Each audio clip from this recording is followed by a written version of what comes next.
Congrats. Yeah, thank you. Hey, thanks for those pictures of your cat, your dog, too. All right. We'll let you start, then go to the room, then come to Zoom.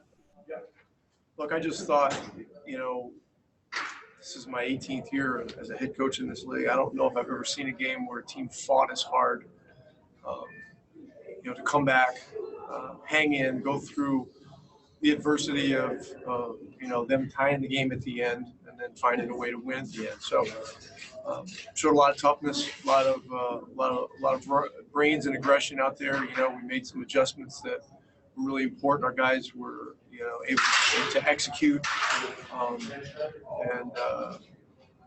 a 3-game series now. Anything can happen, and so we're going to stay aggressive. KP's situation is his right knee, non-surgical knee, had soreness, before the game.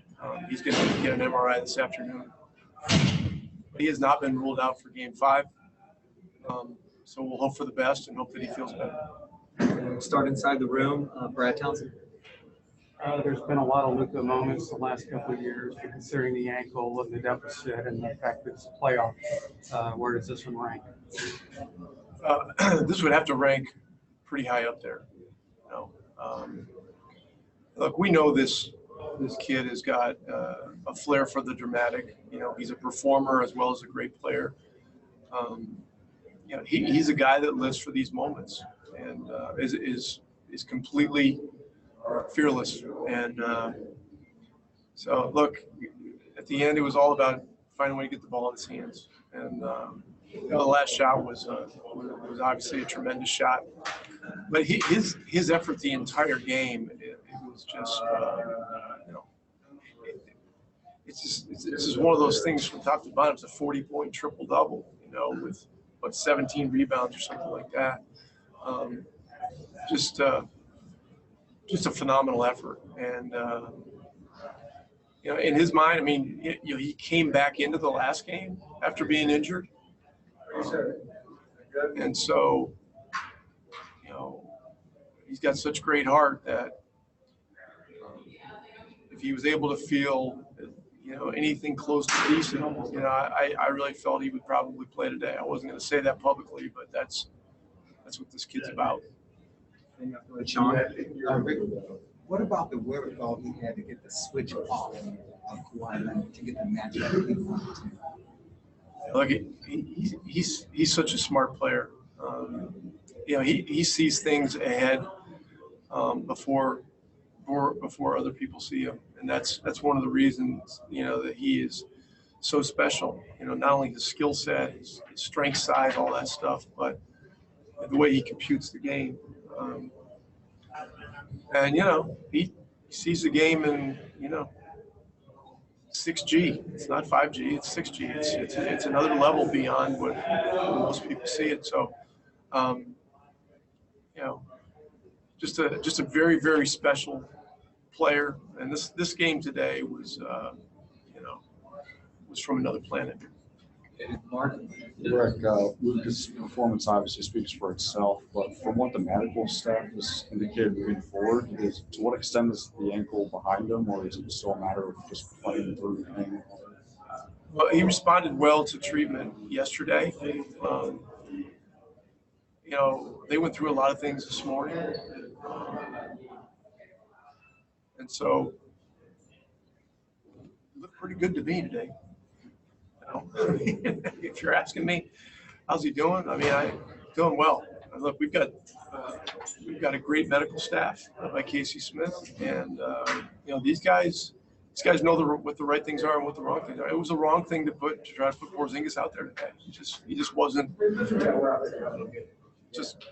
wasn't right at the beginning of the game. So we'll hope for the best on his MRI and see where we are, come Tuesday. But in terms of Luka, guys like him, Jason Kidd, Larry Bird, these kind of guys, they're such great competitors. Yeah, that's right. There's not much that can keep them from competing in a game like this. Where's Seth? Okay, Eddie? Yeah, we're going to come out here. Yeah, Rick, you go down whatever it was, 21 or something like that in the first half. How much, or what did you say, or how much did you have to combat that woe is me mentality from seeping in? Well, our staff did a great job of keeping the guys upbeat, positive, kept talking about staying in the fight, fight back, two at a time.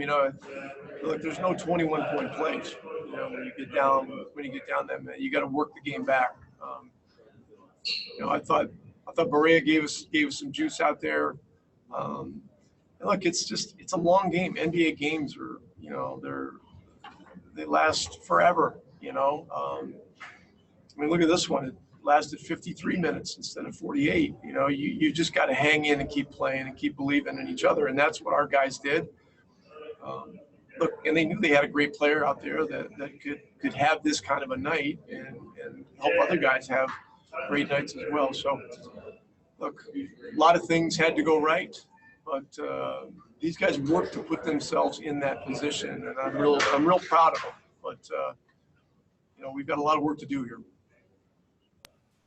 Okay, next up is Tim McMahon. Rick, there was one floater in the first half where Luka kind of winced and looked like he was limping a little bit after that. Did he say anything about how his ankle was feeling during the game? And were there times when you looked at him and said, I don't know if he's moving quite the same? Or I never heard anything from Casey about it. Look, he gets hit a lot in games, if you haven't noticed. He hits the floor a lot. He gets his arms raked. Frequently he has, what look like lacerations on his forearms. And so, look, sometimes, if it was you out there, McMahon, at the, at a health club, you get beat up like that. I doubt you'd even stay on the floor. This guy's tougher than that. He's tougher than you are. So,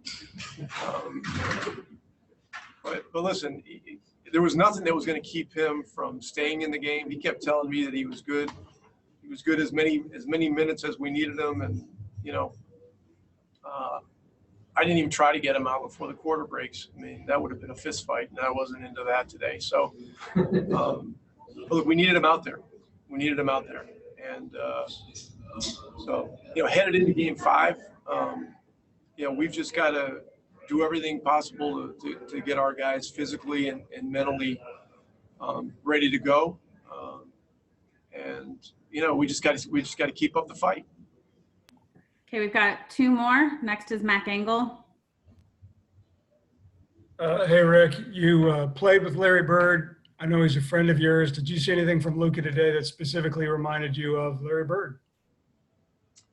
I mentioned Kidd and Bird. I think both those guys, just are from the same fabric competitively, and in terms of their will to win and their resourcefulness to find ways to impact the game in unique forms.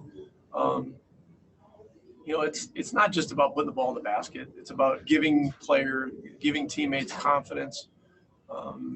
It's about knowing how to channel your emotions. And look, Luka's gone through a lot here. Early on, we were having, a lot of discussions with the officials. It was draining all of our energy. And our team has grown through that stuff. We understand more and more that, distractions are things that we control. And I thought in the second half, particularly, Luka did a great job of channeling, his energies toward his teammates and giving them energy. And, otherwise you wear yourself out. But this today is a game that is, it'll go down in history in some form as one of the great games that a second-year player has ever played. And I asked this question earlier today, when's the last time a rookie of the year was up for most improved the following year? I don't think that's ever happened. So, the work that he's put in has been phenomenal as well, and I don't think there's enough talk about that. Okay, last one is to Tim Cato. Hey, Rick, it looked like Luka, ruthlessly hunted switches in the pick and roll. A lot of the damage he did was on Reggie Jackson. Is there a talent or a skill to being able to do that, to make sure you get that switch? And how far advanced is Luka at doing that, considering his age? Well, he understands the game very, very well. He reads those situations well. During timeouts, we talk about a lot of these situations and what would be best and ways to counter certain forms of showing and attempts to show and get back. So we talked about that in one of the timeouts. At the end of the day, it's about getting the ball in his hands and letting him decide the game. I mean, that's what it's all about. You look at the Clippers; they put the ball in Kawhi's hands. I mean, he's going to have. He had the end of regulation. He had at the end of the overtime, and and you try to create a situation or help create a situation where a guy can get a clean shot, but it's a players' league. It's a players' game. The players. It's all about what they do on the floor. Thank you.